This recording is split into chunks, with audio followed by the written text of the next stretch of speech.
சில சமயங்களில வாழ்க்கையில எல்லா வழிகளும் அடைஞ்சி போன மாதிரி ஒரு உணர்வு வருதா?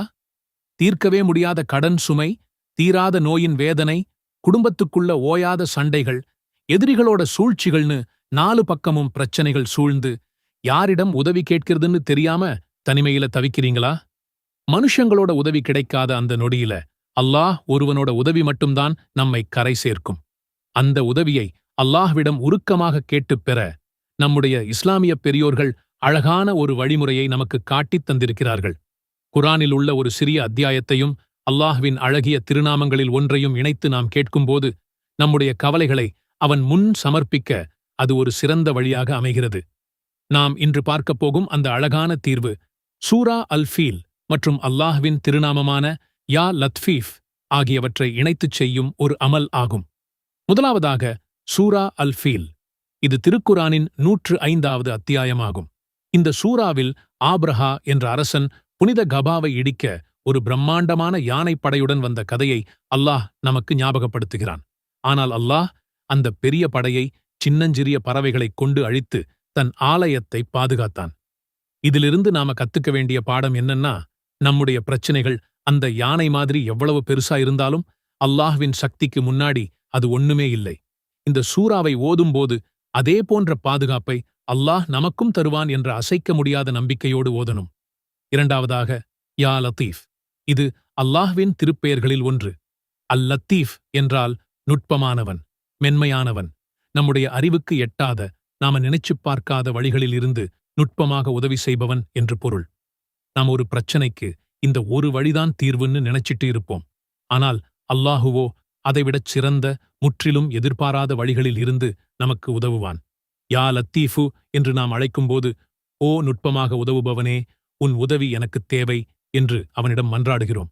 அல்லாஹ்வின் முழுமையான சக்தியை நினைவூட்டும் சூரா அல்-ஃபீலையும் அவனுடைய நுட்பமான உதவியை வேண்டி அழைக்கும் யா லத்தீஃபு என்ற திக்ரையும் இணைத்து ஓதுவது நம்முடைய துஆக்களை அல்லாஹ்விடம் சமர்ப்பிக்க ஒரு அழகான வழியாகும்.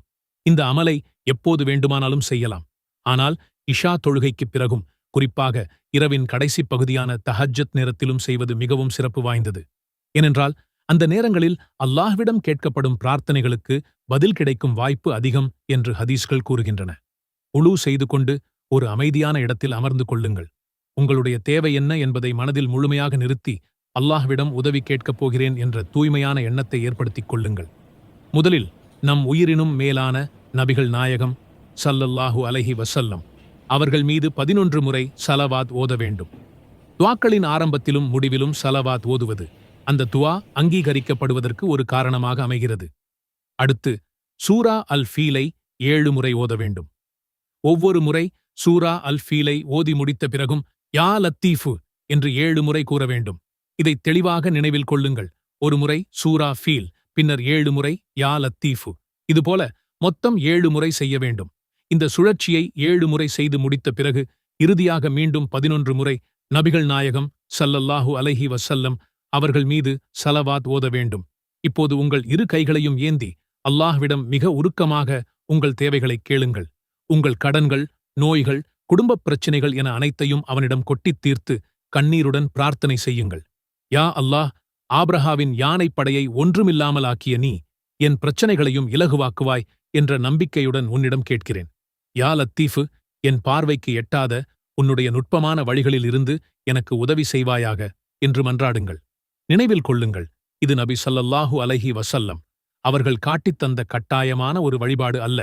மாறாக இது நம்முடைய முன்னோர்கள் சிலர் பரிந்துரைத்த ஒரு விருப்பத்திற்குரிய நபிலான அமல் ஆகும். இதன் சக்தி இந்த எண்ணிக்கையிலோ அல்லது முறையிலோ இல்லை, மாறாக அல்லாஹ்வின் மீது நாம் வைக்கும் அசைக்க முடியாத நம்பிக்கையில்தான் இருக்கிறது. உங்கள் கையில் இருக்கிற சம்பளம் மாதத்தின் முதல் 15 நாட்களுக்கு மட்டுமே பத்திக் கொண்டிருக்கிறதா? மீதி 15 நாட்களுக்கு கதவை தட்டும் கடன்காரர்களின் ஓசை உங்கள் காதுகளைத் துளைக்கிறதா? கடன் அட்டையின் உச்சவரம்பு முடிந்து வீட்டு வாடகையை கட்ட வழி தெரியாமல் இரவு தூக்கம் பறிபோகிறதா? ஒவ்வொரு நாளும் இன்று எதைச் சமாளிக்கப் போகிறோம் என்ற கேள்வியுடனே விழிக்கும் நிலை உங்களுக்கு இருக்கிறதா? இந்த நிம்மதியற்ற வாழ்க்கை மாறாதா என்று ஏங்குகிறீர்களா? கவலைப்படாதீர்கள். இந்த எல்லா பிரச்சனைகளுக்கும் அல்லாஹ் ஏற்கனவே குரானில் ஒரு தீர்வை வைத்துவிட்டான். ஆம், வெறும் 3 வசனங்கள். இவற்றை ஓதுவதற்கு ஒரு நிமிடம் கூட ஆகாது. ஆனால் அதன் பின்னால் ஒளிந்திருக்கும் பரக்கத் அருள்வளம் அளவிட முடியாதது, கற்பனை செய்ய முடியாதது. இன்று நாம் பார்க்கப் போகும் இந்த சூரா நபிகள் நாயகம் ஸல்லல்லாஹு அலைஹி வஸல்லம் அவர்களுக்கு நேரில் அருளப்பட்டது. அவர்கள் ஒவ்வொரு நாளும் கட்டாயம் ஓதிய ஒரு சூரா இது. அதன் பெயர் சூரத்துல் கௌசர். வறுமை என்பது வெறும் பணமில்லாத நிலை மட்டுமல்ல நண்பர்களே, அது ஒரு ஆழமான மனநிலை, ஒரு இருண்ட வட்டம். காலை எழுந்ததும் இன்று எதை வாங்க முடியாது, அல்லது இந்த மாதம் எப்படி சமாளிக்கப் போகிறோம் என்ற எண்ணம் உங்கள் மனதை ஆக்கிரமித்துக் கொள்கிறதா? நாள் முழுவதும் அந்த எதிர்மறை எண்ணம் உங்கள் கண்ணை மூடிக்கொண்டு உங்களைச் சுற்றியுள்ள எல்லா நல்ல விஷயங்களையும் பார்க்க விடாமல் தடுக்கிறதா? குழந்தைகள் பள்ளிக் கட்டணம் கேட்கும்போது, மனைவியோ அல்லது பிள்ளைகளோ ஒரு சிறிய பொருள் கேட்கும்போது, வயதான தாய் மருந்துச் சீட்டுடன் காத்திருக்கும்போது, இவை அனைத்தும் உங்கள் கைக்கு எட்டாத தூரத்தில் இருப்பது போல ஒரு வலி உங்கள் நெஞ்சை அழுத்துகிறதா? இந்த வலியை, இந்த வேதனையை நாம் முதலில் உணர வேண்டும், ஏற்றுக்கொள்ள வேண்டும். இதை உணரும்போதுதான் இதற்கான உண்மையான தீர்வு உங்கள் இதயத்தில் இடம் பிடிக்கும். அப்போதுதான் அல்லாஹ்விடமிருந்து வரும் உதவியின் மகத்துவத்தை நீங்கள் முழுமையாக புரிந்து கொள்ள முடியும். வறுமை உங்களைச் சுற்றியுள்ள உலகத்தை மட்டுமல்ல, உங்கள் ஆன்மாவையும் உங்கள் குடும்ப உறவுகளையும் கூட பாதிக்கும் ஒரு சக்தி. ஒருவேளை உங்கள் வீட்டில் எப்போதும் சண்டையும் சச்சரவும் ஏற்படுகிறதா? ஒருவேளை உங்கள் குழந்தைகள் உங்களிடம் நெருங்கத் தயங்குகிறார்களா? இந்த வறுமை எனும் இருட்டு உங்கள் வாழ்க்கையின் ஒவ்வொரு வெளிச்சத்தையும் விழுங்குகிறது என்பதை நீங்கள் உணர்ந்தால் மட்டுமே இந்த சூராவின் அற்புத சக்தியை நீங்கள் உள்வாங்கிக் கொள்ள முடியும். இந்த வேதனைகளுக்கு மத்தியில் அல்லாஹ் நமக்கு ஒரு அற்புதமான வழியை காட்டுகிறான். அதுதான் சூரத்துல் கௌசர். இந்த சூரா நபி ஸல்லல்லாஹு அலைஹி வஸல்லம் அவர்களுக்கு அல்லாஹ் வழங்கிய அளவற்ற நன்மைகளைப் பற்றியது. இதில் வெறும் 3 வசனங்கள் உள்ளன. பாருங்கள், அவற்றின் ஆழமான பொருளைப் பார்ப்போம். நபியே, நிச்சயமாக நாம் உமக்கு கௌசர் என்ற தடாகத்தை கொடுத்திருக்கின்றோம். எனவே இறைவனுக்கு நீர் தொழுது குர்பானியும் கொடுப்பீராக. நிச்சயமாக உம்முடைய பகைவன் எவனோ அவன்தான் சந்ததியற்றவன். கௌசர் என்றால் என்ன? இது வெறும் வார்த்தை அல்ல, இது ஒரு மாபெரும் அருள். கௌசர் என்பது அளவில்லா நன்மை. மறுமையில் நபி ஸல்லல்லாஹு அலைஹி வஸல்லம் அவர்களுக்கு அல்லாஹ் வழங்கிய ஒரு சிறப்பு தடாகம் இது. ஹதீஸ்களின்படி அந்த தடாகத்தின் நீர் வெள்ளியை விட வெண்மையானது, தேனை விட இனிமையானது, கஸ்தூரியை விட நறுமணம் கொண்டது. அதன் கரைகளில் உள்ள கூஜாக்கள் வானத்து நட்சத்திரங்களைப் போல எண்ணிலடங்காதவை, பிரகாசமானவை. அந்த தடாகத்திலிருந்து நீர் அருந்தியவர்கள் ஒருபோதும் தாகம் எடுக்க மாட்டார்கள்.